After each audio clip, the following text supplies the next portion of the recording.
Bienven- Bienvenidos al estudio bíblico del profeta Daniel. Vamos a estar estudiando el capítulo 1 de Daniel y para esto vamos a estar grabando dos videos importantes donde vamos a estar enseñando este capítulo por versículos, por palabras. Así que es muy necesario que hoy abras conmigo el libro de Daniel, el capítulo 1. Y antes de leer esta gloriosa palabra del Señor, es necesario tener en cuenta que el nombre Daniel significa Dios es mi juez. Hay algo que necesitamos detenernos en este significado que te estoy dando, porque cuando ves que el significado de Daniel, Dios es mi juez, también puedes observar que significa Él es juez de Dios. Esto busca revelarnos que cuando Dios es nuestro juez, tú te conviertes en un líder de Dios, en un líder que va a alabar esencialmente a Dios, va a representar a Dios como Dios verdaderamente, como ese juez justo. Él quiere que lo representemos. Vamos a observar en este capítulo importante del libro de Daniel que se inicia con lo que es un acontecimiento que ha golpeado históricamente el corazón de Israel, de los judíos. ¿A qué me refiero? Estoy hablando de la cautividad babilónica. Y esencialmente, Daniel estará acompañado de tres líderes, de tres jóvenes importantes, que ellos hacen parte de la realeza de Judá. Vamos a leer el capítulo 1 del versículo 1 de Daniel. Dice: en el año tercero del reinado de Joacim, rey de Judá, vino Nabucodonosor, rey de Babilonia, a Jerusalén y la sitió. Bien, aquí podemos observar que los números son importantes y nos habla en el año tercero del reinado de Joacim. Nos está diciendo que este hombre Joacim, siendo el hijo de Josías, eso lo podemos descubrir en el libro de Jeremías. En el capítulo 1 nos habla de esta dinastía y Josías, que es el padre de Joacim. Por supuesto, Josías no era un buen rey, ni tampoco Dios estaba de acuerdo con estos reinados. Joacim continúa esa estirpe, esa dinastía de reyes, y él continúa en lo mismo que su padre. Dios no estaba de acuerdo con estos reinados. Así que el versículo 1 de Daniel, capítulo 1 dice, en el año tercero, y el número 3 habla de una revelación. Nos habla de los propósitos de Dios develados o manifestados. Dice, en el año tercero del rey de Joacim, rey de Judá.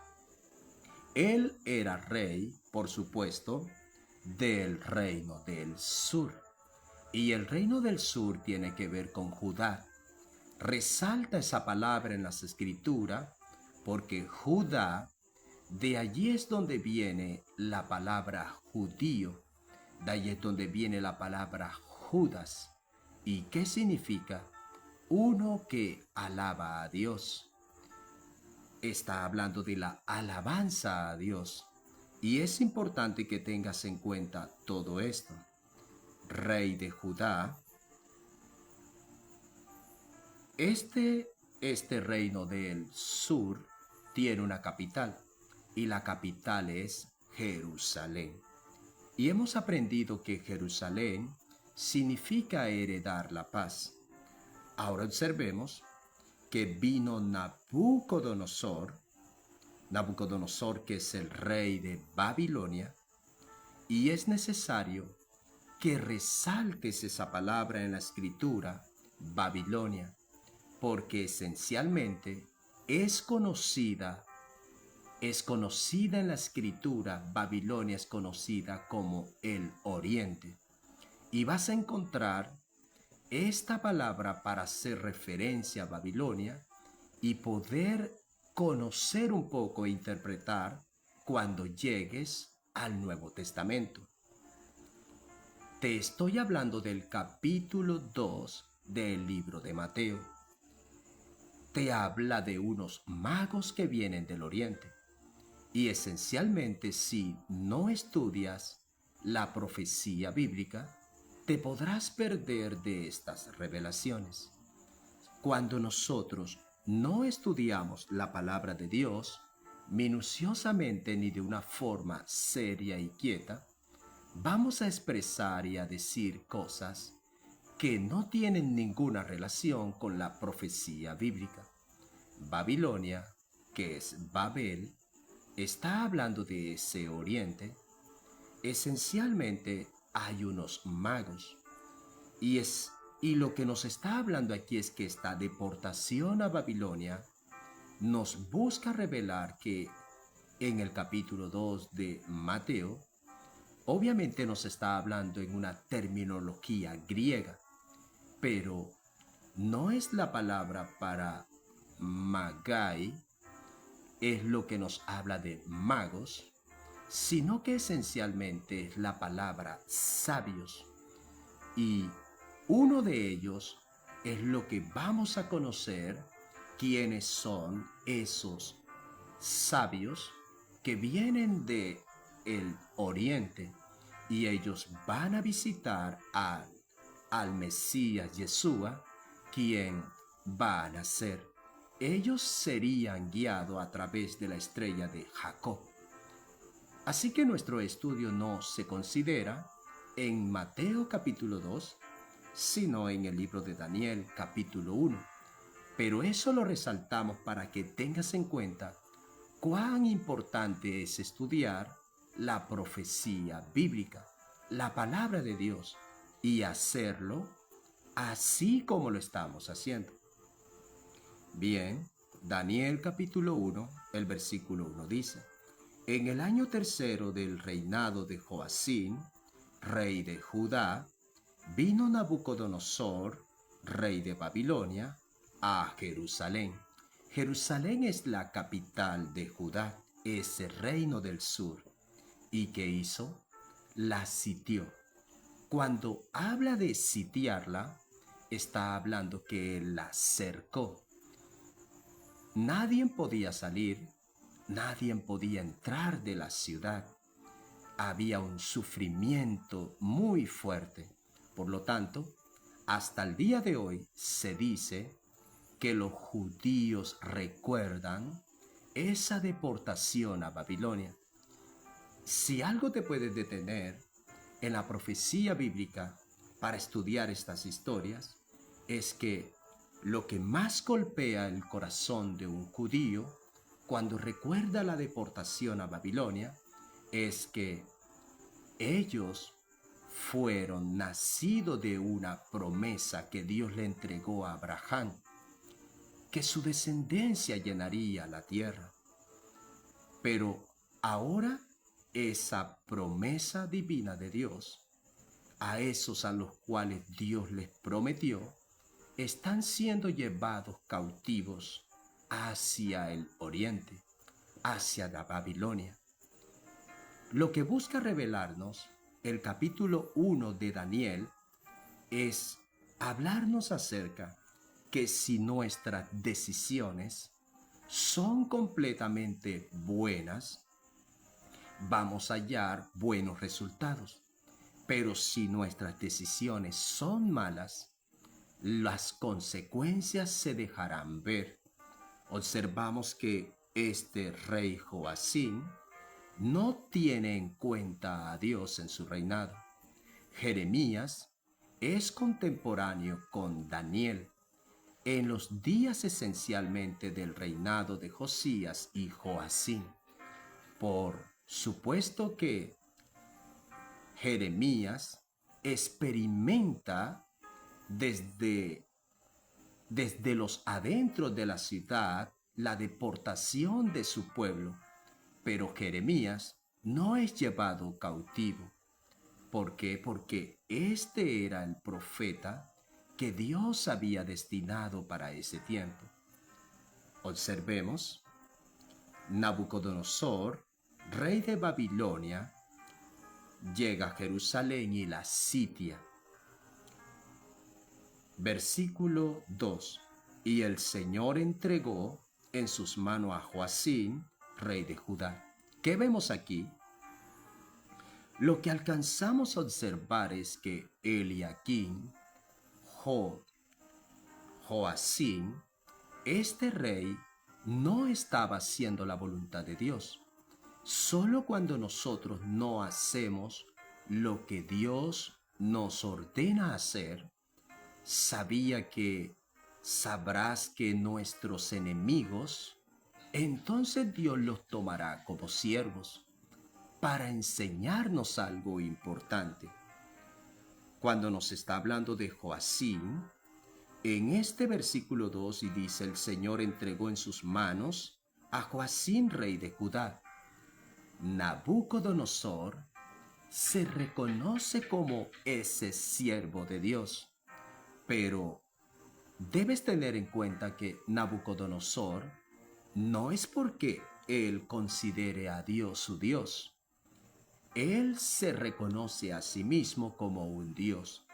El asunto es que hay en cosas permitidas, Dios permite muchas veces las cosas malas, pero no quiere decir que Él sea el autor de aquellas cosas. Muchas veces nuestras malas decisiones nos traen sufrimiento y permite que nuestros enemigos nos sitien. Ahora, el Señor Adonai entregó en sus manos a Joacín, rey de Judá, y parte de los utensilios de la casa de Dios, y los trajo a tierra de Sinar. Eso es algo que lo que busca revelarnos esta porción de las Escrituras es que todos estos utensilios que estaban en la casa de Dios van a ser deportados y llevados hacia un lugar de paganismo. Eso es importante que lo tengamos en cuenta. Los llevaron a la tierra de Sinar, a la casa de su Dios, y colocó los utensilios en la casa del tesoro de su Dios. Puedes observar que lo que hay aquí es una profanación. Todo se acaba esencialmente para Judá. Ahora para ellos no hay templo en el cual adorar. No existen utensilios, que son las cosas sagradas. Pero vamos a mirar cuál será la actitud de Daniel y sus 3 amigos. Cuando nos habla acerca de Joacín, junto con algunos de los muebles del templo y algunos de los nobles, observamos que ellos fueron llevados a Babilonia cerca del comienzo de un periodo de este gobierno de 18 años. Y hay algo importante, y es que sus 3 amigos probablemente fueron enviados a Babilonia en esta etapa al comienzo de esos 18 años. Algunos de los muebles del templo de Dios fueron colocados en el templo de los dioses de ellos, de quien de Nabucodonosor en Babilonia. Esto es para enseñarnos a nosotros cuando su pueblo toma malas decisiones.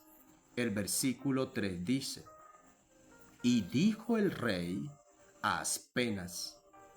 Observemos que Nabucodonosor le va a entregar órdenes a Aspenas. ¿Quién es Aspenas?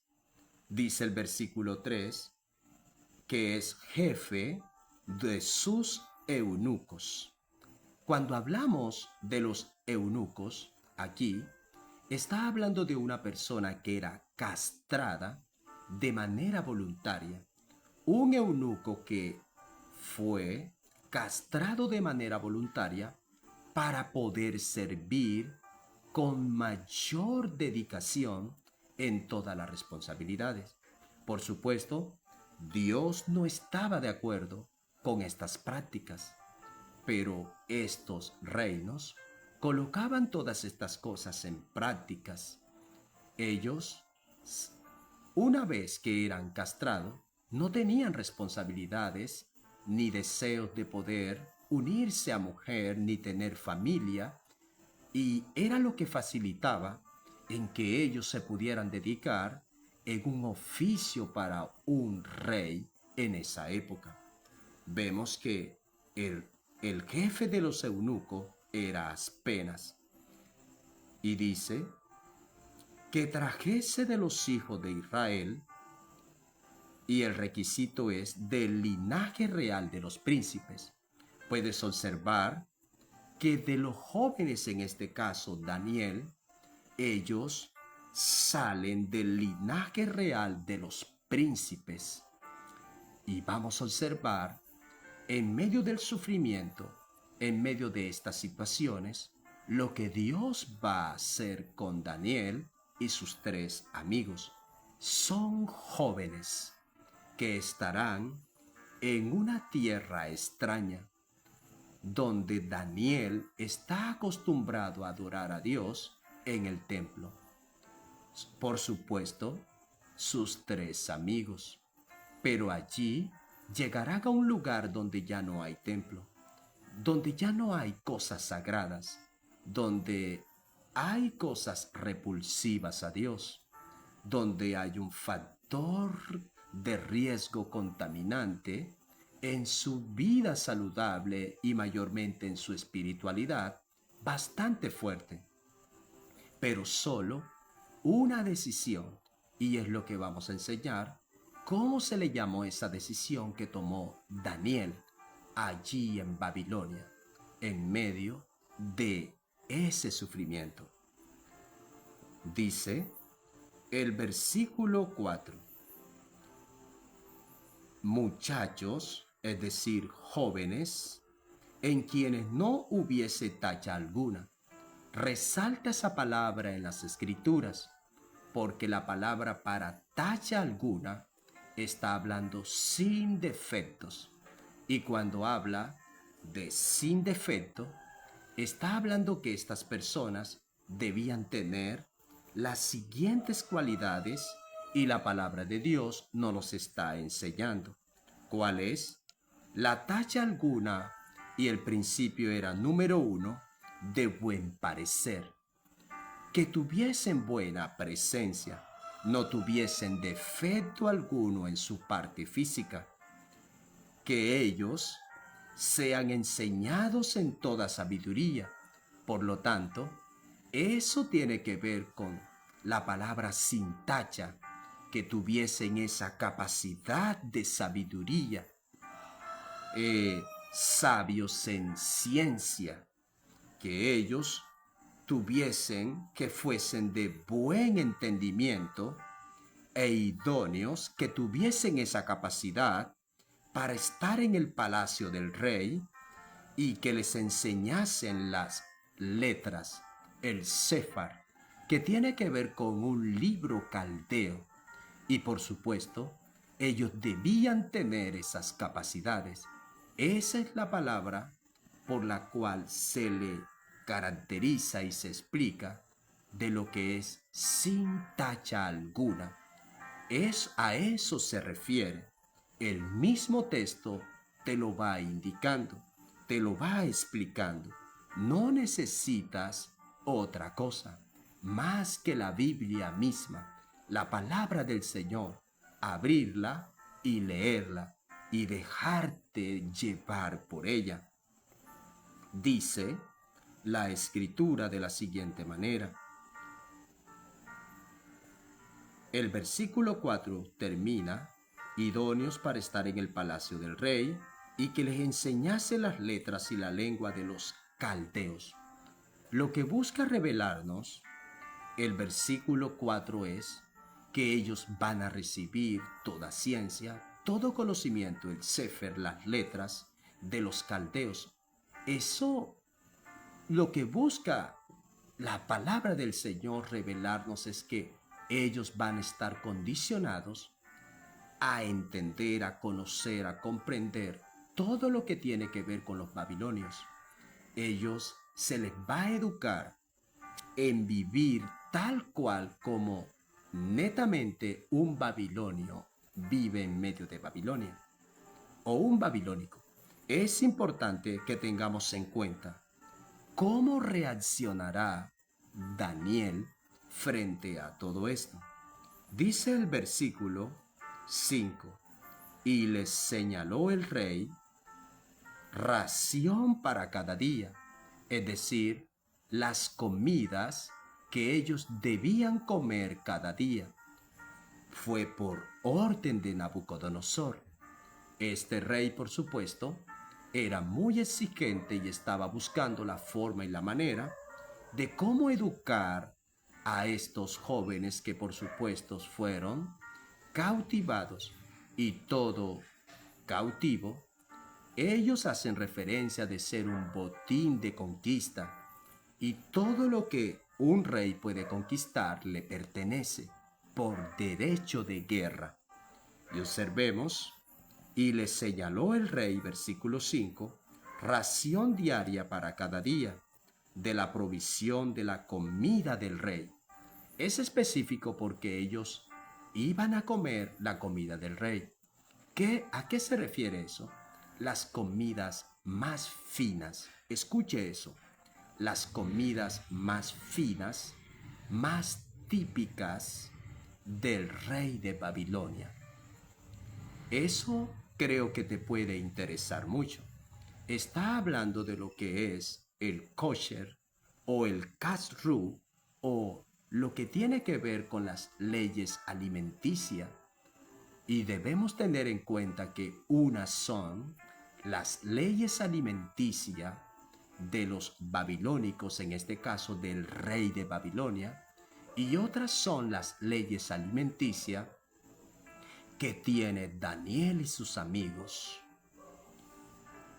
El versículo 5 dice: y les señaló el rey ración para cada día de la provisión de la comida del rey y del vino que él bebía, y que los criasen 3 años, que los sustentase durante 3 años. Este número 3, los números son importantes porque buscan revelarnos el propósito de Dios. Y además de revelarnos el propósito de Dios, aquí lo que busca es hablarnos de ese propósito. 3 años, para que al fin de ellos se presentasen delante del rey. ¿Cómo debía verlos el rey? ¿Y cuál sería el calificativo? Recuerda que para esto él estableció una ración diaria. Y observemos qué decisión tomará Daniel. El versículo 6 dice: entre estos estaba Daniel. ¿Y sabes qué significa el nombre Daniel? Daniel significa Dios es mi juez. Estaba Ananías. Ananías significa gracia y misericordia de Dios. Misael. Misael significa ¿quién es como Dios? Y Azarías significa Dios ha ayudado. Estos son nombres judíos, son nombres de los hijos de Israel, especialmente de la tribu de Judá. Y observemos luego qué va a pasar con los nombres de estos jóvenes. Dice el versículo 6 al finalizar, de los hijos de Judá. ¿Por qué aparece esa palabra de los hijos de Judá? Resáltala.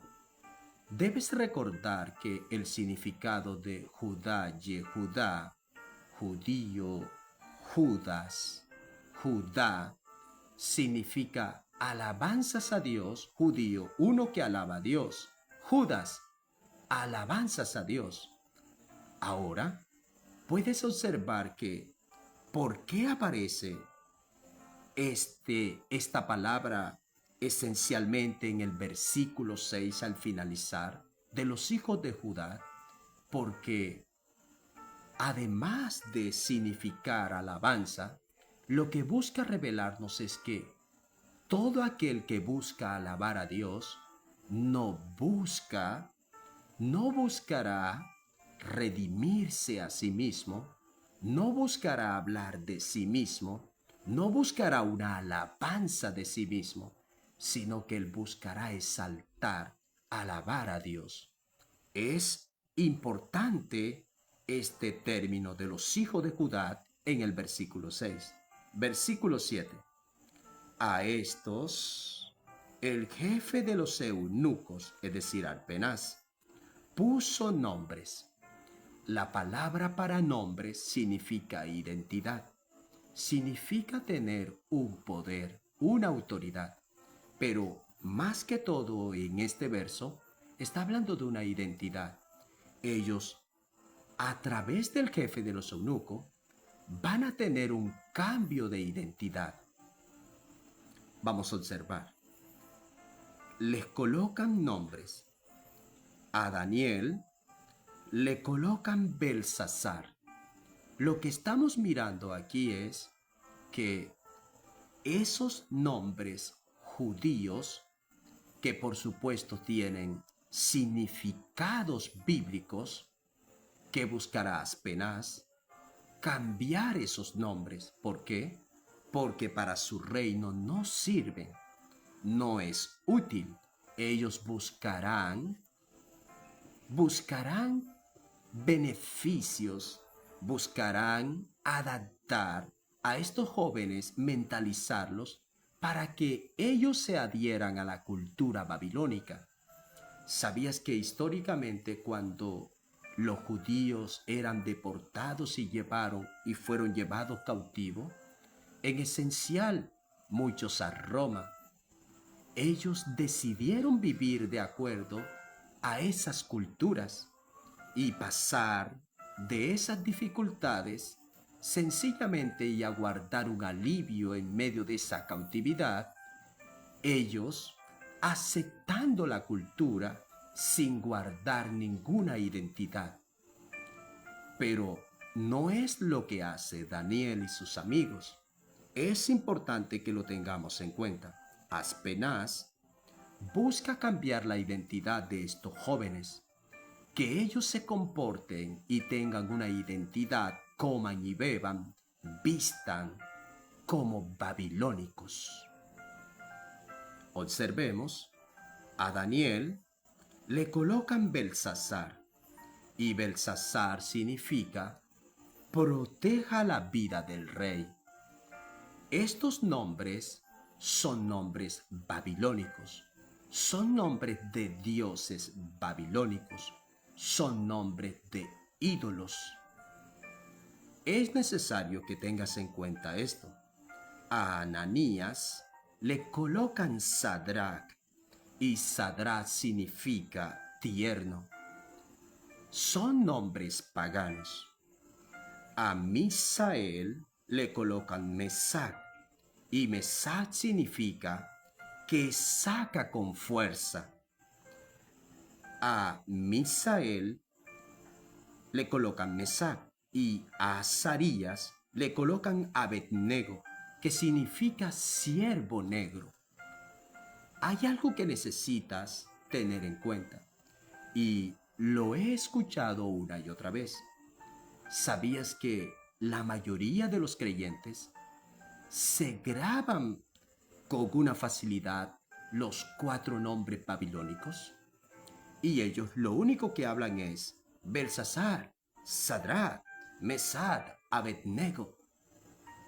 Se han quedado con esa mesada babilónica y nos hemos olvidado de grabarnos esa identidad que Dios coloca al principio.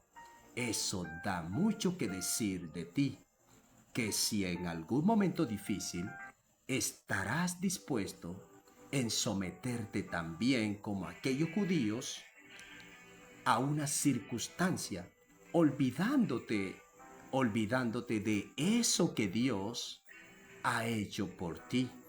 Pero no es lo que hace Daniel. A Daniel no le impresiona que le coloquen Belsasar, aunque en Babilonia le digan Belsasar. Él sabe que el Eterno usó a sus padres para colocarle Dios es mi juez, Daniel. Y Él va a hacer algo y quiero revelártelo.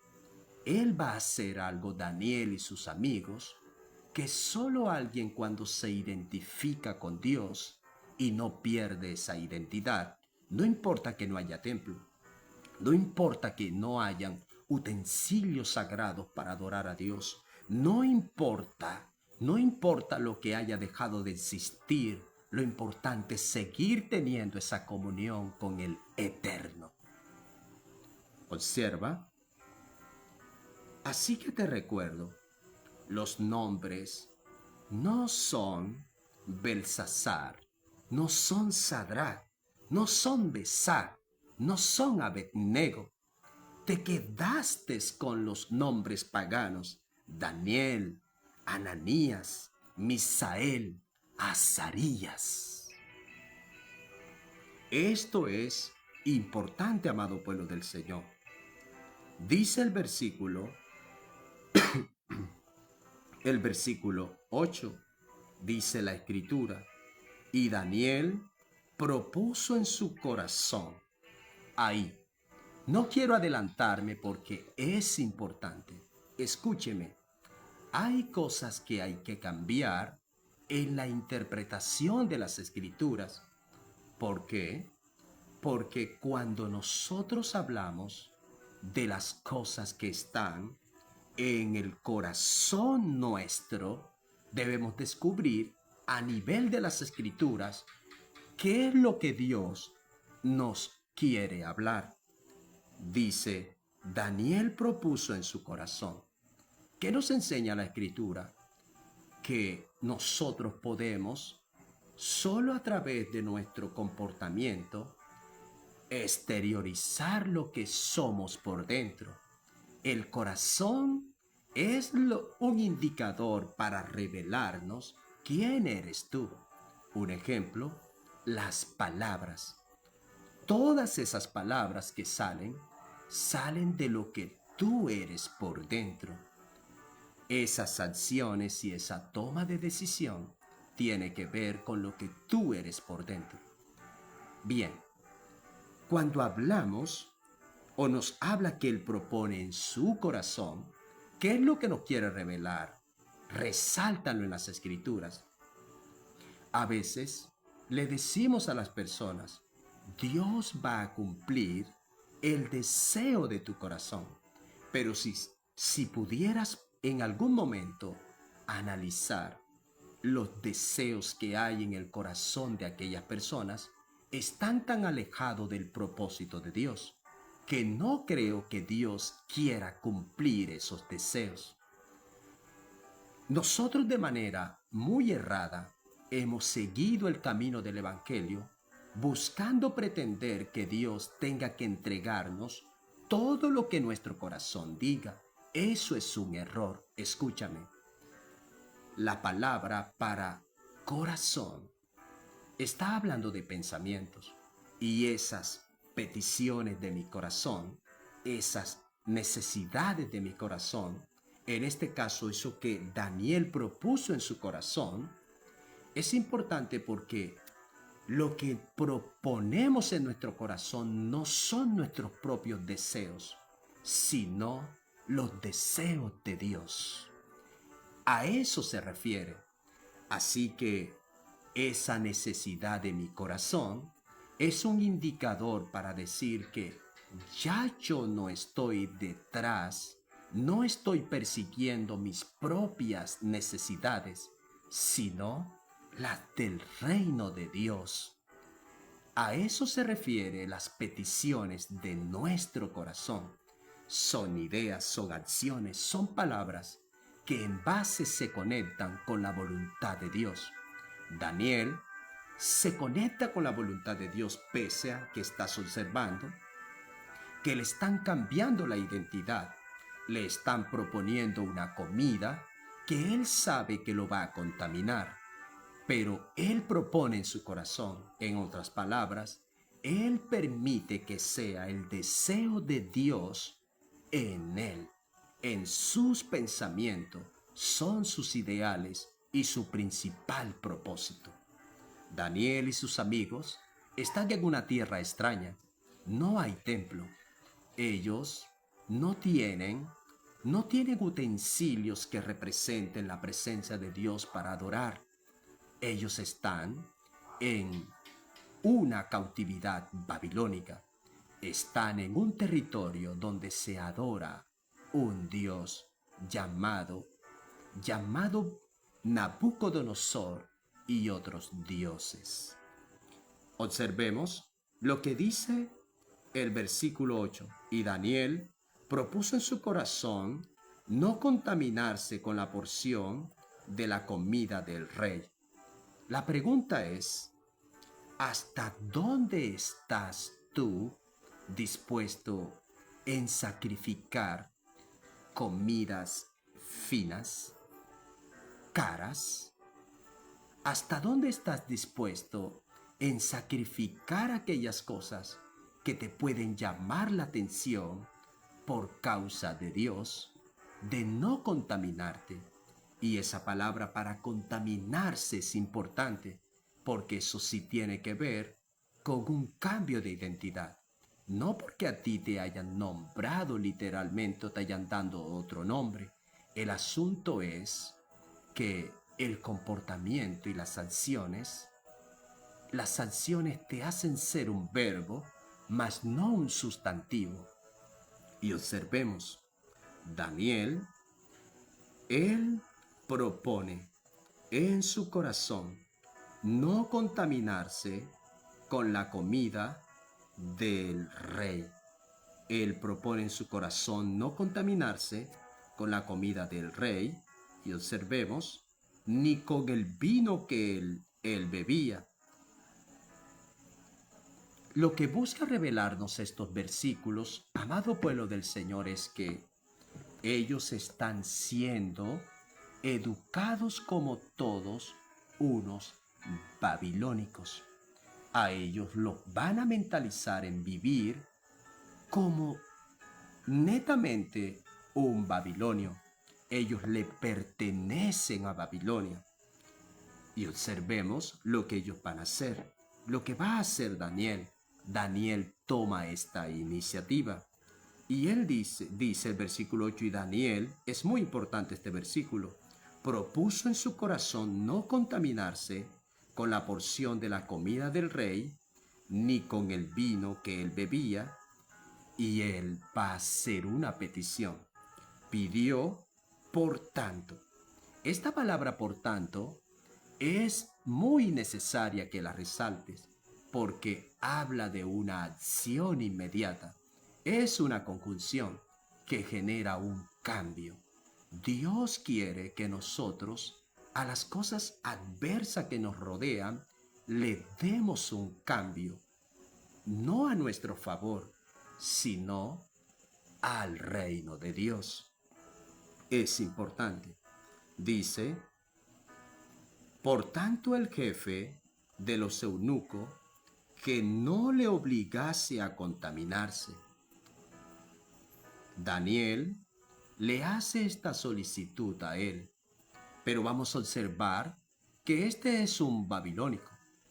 Este Aspena es el jefe de los eunucos.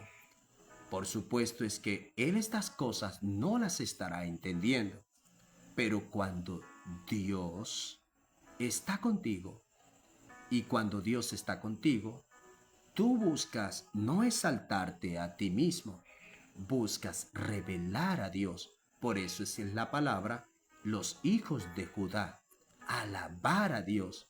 Y solo cuando nosotros buscamos alabar a Dios, es allí donde buscamos que Él sea exaltado. Dice, por tanto el jefe de los eunucos, al finalizar el versículo 8, que no se obligase a contaminarse. Versículo 9. Y puso Dios a Daniel en gracia. Cuando nosotros miramos esta porción de las Escrituras, aquí en Daniel, gloria a Dios, para hablarnos acerca de lo que es la gracia de Dios esencialmente, en el versículo 9, es necesario que la resaltes. ¿Por qué? Porque esta palabra para gracia viene de una transliteración hebrea que es Hesed.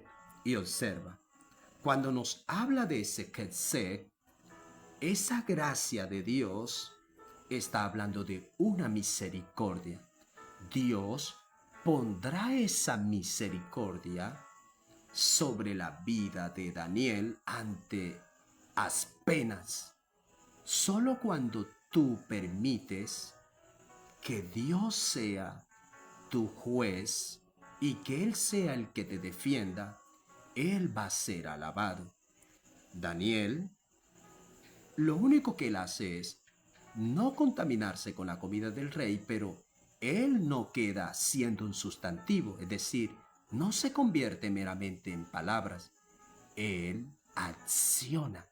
Él acciona y le habla a Aspenas y le dice que, por favor, que no le permita contaminarse.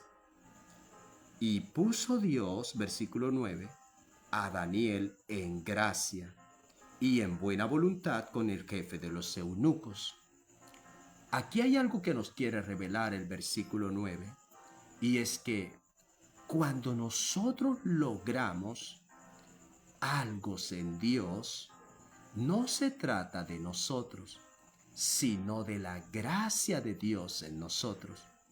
Pero, ¿buscará Daniel librarse a sí mismo? Vamos a mirar de qué se trata y estaremos explicando para concluir esta primera clase en el versículo 10. Y por supuesto, vamos a continuar en nuestra segunda sesión con este capítulo 1 de Daniel. Dice el versículo 10.